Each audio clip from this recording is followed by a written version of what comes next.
Good evening. It is INFOWARS Nightly News. The date is the 29th day of September 2011 on this Thursday night transmission. Coming up, we've done a boil down of an interview we did with Dr. Paul Connett on the documented dangers of fluoride in the water.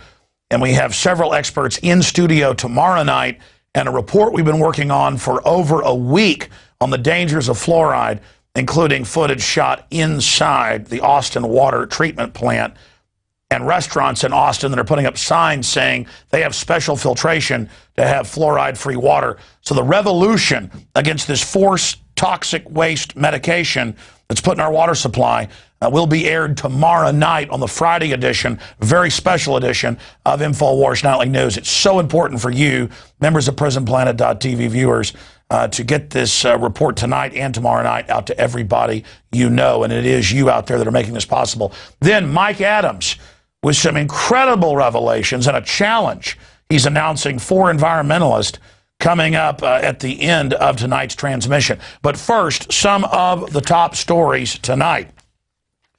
I've seen this hundreds of times in just the last few years, and it happened again. You always hear the big news announcements. My God, a guy wanted to blow up the Capitol and the Pentagon.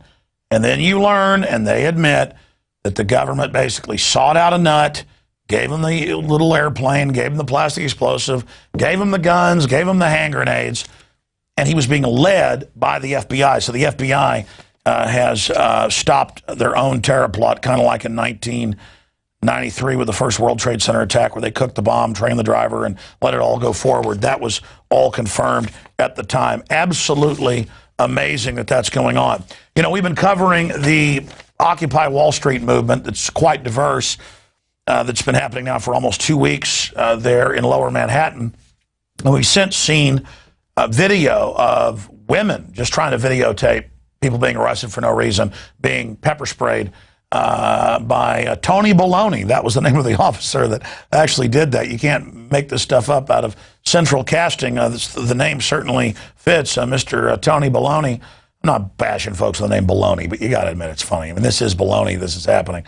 And now it's been confirmed that multiple journalists, you see one of the articles on screen, would just be trying to videotape or photograph from a distance, and cops would beat them up. And then, of course, that was caught on camera, and then they would beat up that person. But there's so many cameras, they can't stop the signal from getting out to people. And regardless of what you think of the Wall Street protesters, you should support their free speech, or we're just like China with Tiananmen Square. All right, we're going to go ahead and go to this very important interview with Dr. Paul Connett on the documented dangers of fluoride. I think the most important thing to recognize about fluoride is that it's extremely toxic. It is very active biologically, interfering with many basic biochemical processes, enzymes, G proteins, hydrogen bonds, and so on. So it shouldn't surprise us that there's a wide range of health effects that are attributed to fluoride. But the bottom line is that fluoride is extremely active biologically, that the first opponents of fluoridation going back to the 1950s were biochemists, including scientists like James Sumner, who won a Nobel Prize for enzyme chemistry. And incidentally, there is no doubt that fluoride damages health, because millions of people in India, China, and parts of Africa have had their health ruined by fluoride. The people have been crippled by fluoride and many other health effects. The argument, as far as fluoridation is concerned, is there an adequate margin of safety between the doses which cause this known harm, and incidentally documented in this report by the National Research Council, published in 2006. Here, a fairly independent, balanced panel looked at the literature for 3 years, and in this 507-page report and 1,100 references indicated that the EPA safe drinking water standard for fluoride is 4 parts per million. It's not safe, it's not protective of health, and needs to be lowered. But before I get into the health effects, let me explain my first concern, which remains my top concern. The level of fluoride in mother's milk, mother's breast milk, baby's first meal, is extremely low. It's 0.004 parts per million. That means a bottle-fed baby in a fluoridated community in the United States, where we fluoridate the water at 1 part per million, is getting 250 times higher dose of fluoride than a breastfed baby. And that is extremely disturbing. This is a hazardous waste. No question about it. It's not only hexafluorosilicic acid, but it's a lot of crap that Neil was talking about. It's got lead and arsenic and mercury and radioactive isotopes, maybe trace amounts. They can't dump that into the sea by international law. They can't dump it locally because it's too concentrated. But wait for it. If someone buys it from them, you take away the label hazardous waste, and it becomes a product. It becomes a product. And who's going to buy this stuff from them? Oh, our water departments. So the water departments buy this hazardous waste, it becomes a product, and now they put it in our drinking water. And now, let me go through the list of health concerns. Some of them are more certain than others. Let me begin with the certain one. Dental fluorosis. Fluoride causes a discoloration, mottling of the tooth enamel. When this practice began in 1945, the promoters of fluoridation thought they could limit dental fluorosis to 10% of the children in its very mild form. And the very mild form has little specks of white, opaque patches on the cusp of the teeth, up to 25%. And they thought that only dentists would notice this, and was an acceptable trade-off with what they thought would be a lowering of tooth decay. Well, in November of 2010, the Center for Disease Control told us that children aged 12 to 15 in the United States, 41% of them now have dental fluorosis. And not only the very mild, but the mild, which impacts up to 50% of the tooth surface, moderate, which impacts up to 100% of the tooth surface, and severe, where you not only have the whole surface impacted, but indentations, chipping of the teeth, and so on. And 3.6% of children aged 12 to 15 in the United States have either moderate or severe dental fluorosis. So that trade-off between lowering tooth decay and producing dental fluorosis but holding it only to 10% clearly was a failure. We have 4 times more dental fluorosis as intended and as desired.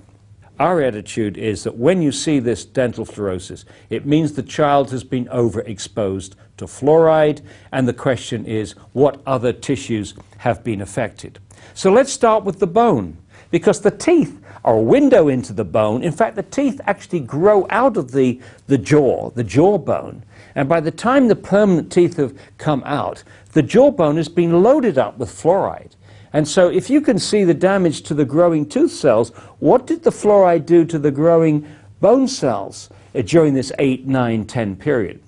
In fact, the first study that was published on this in '55 indicated that the children in the fluoridated community, which was Newburgh, New York, had twice as much cortical bone defects as the children in the non-fluoridated community. Now, the cortical bone is the outside layer of the bone, and that's the layer, it's a lamellar structure, and that part of the bone is meant to protect against fractures. And so the concern then is whether we're increasing bone fractures in children. Well, we had to wait until 2001 before someone investigated this, and the researchers in Mexico found a linear correlation. As the severity of dental fluorosis went up, meaning the amount of fluoride the child had been exposed to before the permanent teeth had erupted, as that went up, so did bone fractures in the children. And it was quite striking. When you go from no dental fluorosis to very mild dental fluorosis, it doubled. The bone fractures doubled. Very mild to mild, doubled again. Mild to moderate, doubled again. The next concern about bone is that the first symptoms of bone poisoning in an adult are just like arthritis, stiff joints, pains in the joints, pains in the bone. In the United States, we have 1 in 3 adults now with some form of arthritis. And if you ask a doctor what's causing it, they will say, well, we don't really know, but we think it's got something to do with aging. Well, what also parallels aging, of course, is the number of years you spent in a fluoridated community, 10 years, 20 years, 30 years, 40 years, 50 years, eventually 60, 70, and so on. The next concern is as the fluoride continues to build up in the bone, and I should say that up to 50% of all the fluoride that we take in each day accumulates in the bone. The fluoride is bioaccumulative. The bones get more brittle.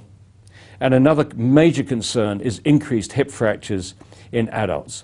A studies done in China, as documented in this National Research Council report, and we further elaborated in our book, The Case Against Fluoride, indicates that levels as low as 3 milligrams per day, that's 3 liters of fluoridated water per day, may increase hip fractures in the elderly.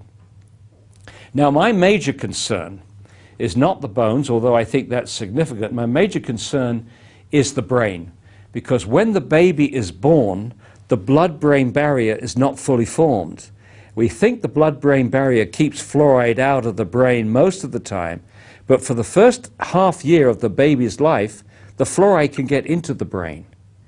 And this is not the time, in my view, and the view of many other scientists, that a baby should be exposed to fluoride at 250 times the level in mother's milk. There have now been over 100 animal studies which shows that fluoride damages the brain. There have also been 23 IQ studies, most of them from China, but one from India, one from Iran, and one from Mexico, which show an association between moderate exposure to fluoride and lowered IQ in children. And I actually visited the villages where one of these studies was done. It was a very good study. They controlled for lead, they controlled for iodine. Most of the villages were almost the 2 villages were almost identical, except for the fact that their well water was different. And the author of this study estimated that the IQ would be lowered at 1.9 parts per million. And that offers no adequate margin of safety for children drinking water at 1 parts per million when you consider the massive range of sensitivity to any toxic effect, and the fact that once you put fluoride in the water, you can't control the dose. Another concern, which many of us have had for many years, is fluoride's impact on the thyroid gland. For between the 30s and the 50s, doctors in Argentina, France, and Germany were giving patients with hypothyroidism, overactive thyroid gland, sodium fluoride tablets to lower thyroid function. And the doses that they were using were between 2.5 and 4.5 milligrams per day, which is exceeded by many people drinking fluoridated water. For example, the Institute of Medicine actually advises people to drink 3 liters of water a day. So clearly then they would be in the range for lowered thyroid function. And once again, as in many of these other issues, the fluoridating countries, including the United States, are simply not doing the studies. They're not investigating to see if there's a relationship between fluoridation and lowered IQ, fluoridation and arthritis, fluoridation and hypothyroidism. Key health studies have not been done in fluoridated countries. If you don't look, you don't find. They would like to imply, because they don't see anything, there's nothing wrong, but if they're not looking, they won't find. You often hear the promoters say things like, oh, we've been doing this for 60 years, if there's any problem, we would know about it by now. Oh, no, you wouldn't, unless you were doing the studies. Another issue that came out in 1997 was a researcher in England found that fluoride accumulated in the human pineal gland, and the pineal gland